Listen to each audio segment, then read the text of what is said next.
Before we get to the astronaut biographies, since it was referenced in the interview, let's talk about what happened in the previous mission, Apollo 10.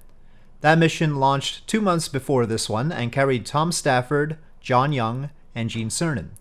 Their goal was to do everything Apollo 11 would do, except actually land on the moon and pick up samples.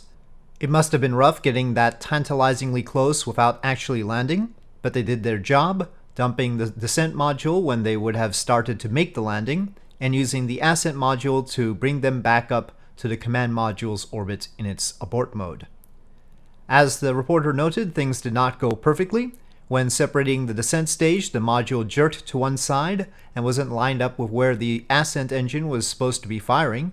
Cernan and Stafford had a brief moment of concern, but got the situation under control. The ascent module has limited ability to maneuver though, and that roll had been close to being unrecoverable.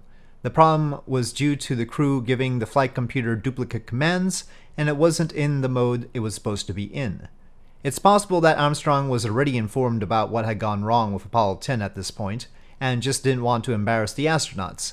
The fault was also likely due to the strange way they were initiating the maneuver, simulating an abort to orbit from the surface without being in that situation.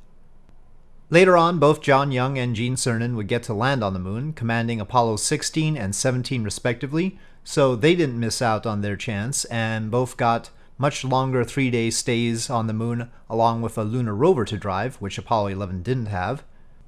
Stafford presumably had the option to command a lunar landing mission, but his next mission was the joint mission with the Soviet Union, the Apollo-Soyuz test project.